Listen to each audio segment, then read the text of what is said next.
Tu pries, tu cherches Dieu, tu attends une direction claire, mais rien. Pas de réponse, pas de conviction, pas de paix. Tu te demandes peut-être, pourquoi le Saint-Esprit ne me parle-t-il pas? Est-ce que Dieu m'a oublié? Est-ce que je fais quelque chose de mal? Aujourd'hui, tu vas comprendre une vérité essentielle. Dieu n'a jamais cessé de parler.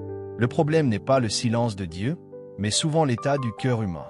Dans cette vidéo, nous allons voir cet obstacle spirituel majeur qui empêche de reconnaître la voix du Saint-Esprit. Pas pour accuser, mais pour éclairer. Pas pour condamner, mais pour restaurer. Si tu désires sincèrement marcher dans la volonté de Dieu, entendre sa voix et avancer selon l'Esprit, alors cette vidéo est pour toi. Avant d'aller plus loin, abonne-toi à la chaîne, like cette vidéo et partage-la. Écris en commentaire que tu désires entendre Dieu clairement. Ce contenu est là pour t'édifier, pas pour te divertir. Reste jusqu'à la fin, car chaque partie contient une clé spirituelle essentielle. Partie 1. Le bruit intérieur qui étouffe la voix de Dieu. Dieu parle, mais il ne force jamais l'oreille humaine. Si tu as parfois l'impression que le ciel est silencieux, il est important de regarder non pas vers Dieu en premier, mais vers ce qui se passe à l'intérieur de toi.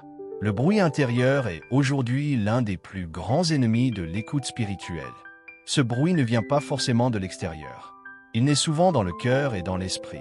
Pensées qui s'enchaînent sans repos, inquiétude constante, peur de l'avenir, pression de réussir, culpabilité du passé, comparaison permanente.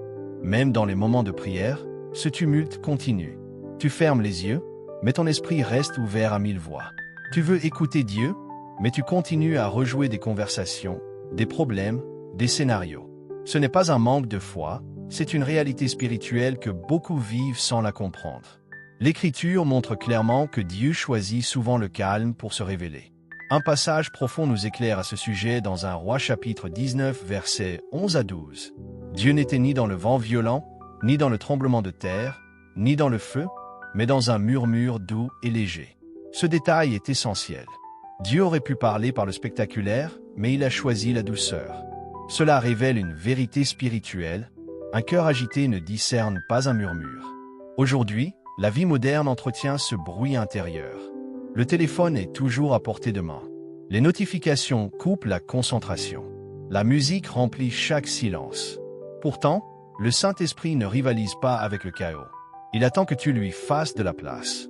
Le silence volontaire devient alors un acte spirituel puissant. Ce n'est pas de la paresse, ni un retrait du monde, mais une décision consciente de placer Dieu au centre.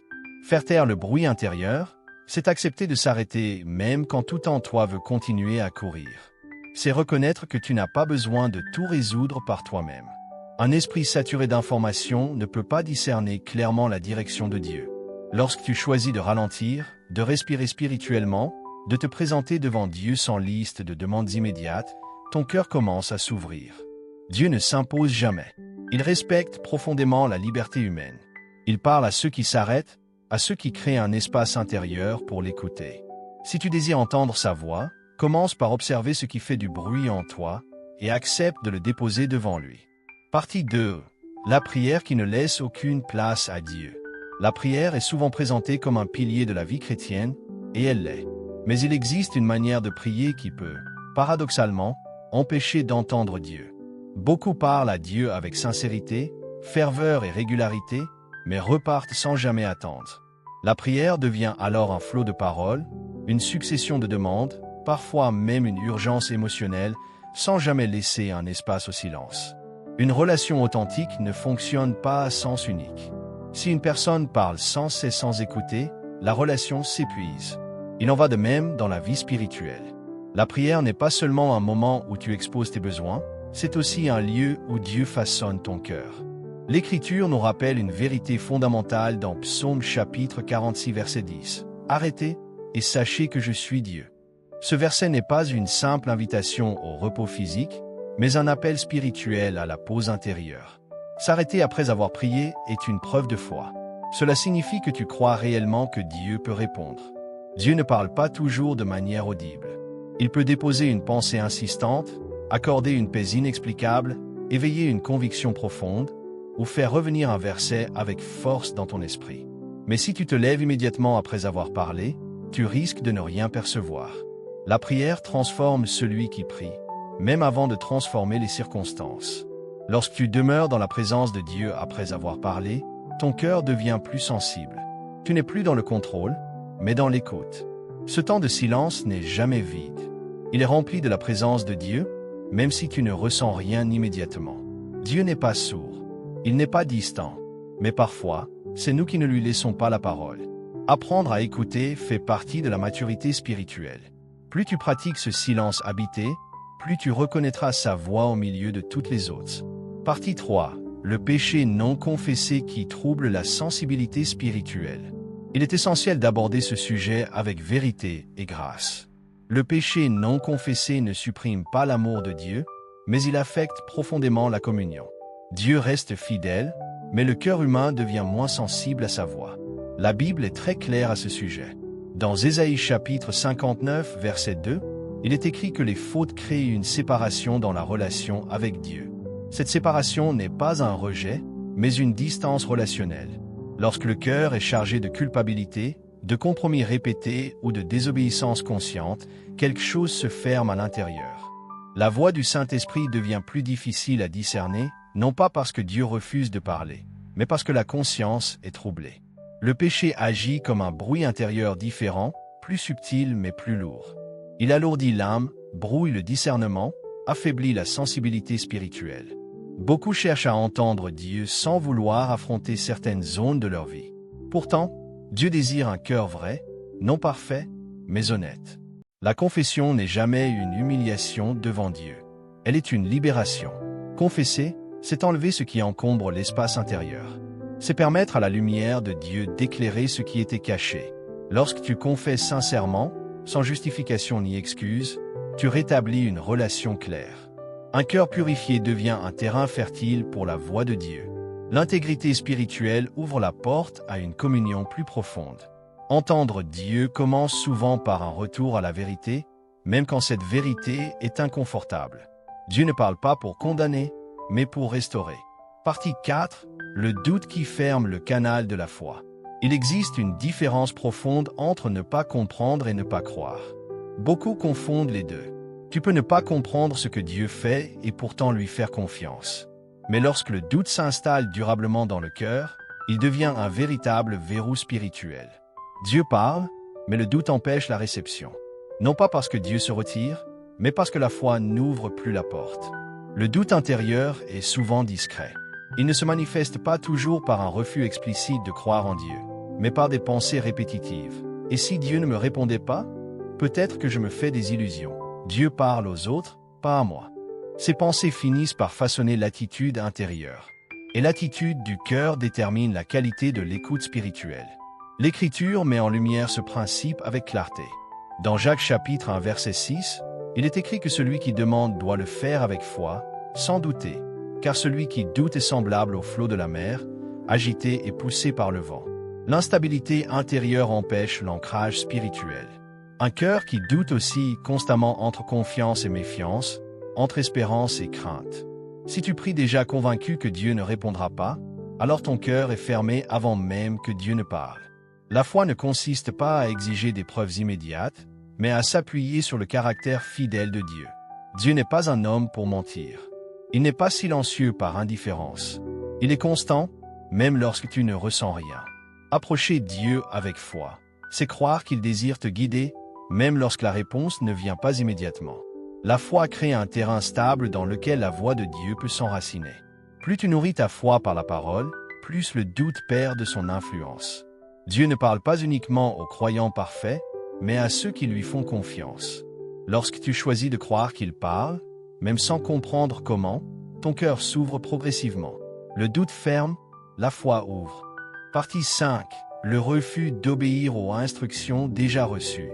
Il y a une réalité spirituelle que beaucoup préfèrent ignorer. Dieu ne répète pas indéfiniment les mêmes instructions. Lorsqu'il parle, il attend une réponse. Et bien souvent, le silence que tu ressens n'est pas un manque de direction, mais une attente divine. Dieu attend que tu obéisses à ce qu'il t'a déjà montré. Beaucoup prient pour recevoir une nouvelle parole, une nouvelle confirmation, une nouvelle direction, alors que Dieu attend simplement un pas d'obéissance. Cette désobéissance n'est pas toujours une rébellion ouverte. Elle peut être un report constant, une hésitation prolongée, une peur déguisée en prudence. Un rappel direct nous est donné par Jésus lui-même. Dans Luc chapitre 6 verset 46, il dit « Pourquoi m'appelez-vous Seigneur, Seigneur, et ne faites-vous pas ce que je dis ?» Cette parole est forte, mais juste. Appeler Jésus Seigneur implique de reconnaître son autorité, pas seulement dans les paroles, mais dans les actes. L'obéissance n'est pas une condition pour mériter l'amour de Dieu, mais elle est essentielle pour progresser spirituellement. Dieu parle pour guider, pas simplement pour informer. Lorsqu'il voit que ses paroles restent sans effet, il peut choisir de se taire temporairement, non par punition, mais pour inviter à la réflexion. Obéir ouvre toujours un nouveau niveau de révélation. Ce n'est pas l'intelligence spirituelle qui débloque la voix de Dieu, mais la soumission du cœur. Même une obéissance imparfaite, mais sincère, est précieuse aux yeux de Dieu. Si tu veux entendre davantage Dieu, fais un bilan honnête. Y a-t-il quelque chose qu'il t'a déjà demandé de faire? Un pardon à accorder? Une habitude à abandonner? Une décision à prendre? Commence par là. La voix de Dieu accompagne toujours ceux qui marchent dans l'obéissance. Partie C, les influences extérieures qui détournent l'attention. Le monde dans lequel tu vis est saturé de voix. Chaque jour, tu es exposé à des opinions, des images, des idéologies, des messages contradictoires. Sans t'en rendre compte, ces influences façonnent ta manière de penser, de réagir, de décider. Et plus ces voix prennent de place, plus la voix du Saint-Esprit devient difficile à discerner.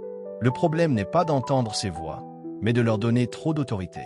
Lorsque l'opinion du monde devient plus forte que la parole de Dieu, le discernement spirituel s'affaiblit. L'Écriture nous avertit clairement dans Romains chapitre 12 verset 2 de ne pas nous conformer au siècle présent, mais d'être transformés par le renouvellement de l'intelligence.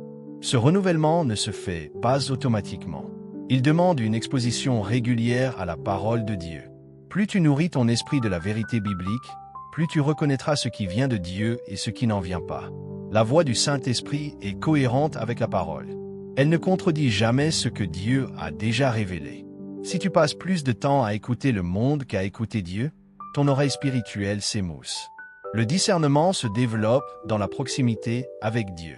Là où la parole est honorée, la voix du Saint-Esprit devient plus claire. Partie 7. L'impatience face au temps de Dieu. L'impatience est l'un des pièges spirituels les plus subtils. Tu pries, tu attends, tu espères, mais le temps passe et rien ne semble bouger. Alors le doute revient, la frustration s'installe et l'envie d'agir par toi-même devient forte. Pourtant, Dieu parle selon son calendrier, pas selon l'urgence humaine. Un passage puissant nous éclaire dans Habacuc chapitre 2 verset 3. La vision s'accomplira en son temps, elle s'accomplira certainement. Dieu n'est jamais en retard. Ce que tu attends n'est pas oublié, mais en préparation. L'attente n'est pas une perte de temps. Elle forge la foi, développe la dépendance à Dieu, affine le discernement.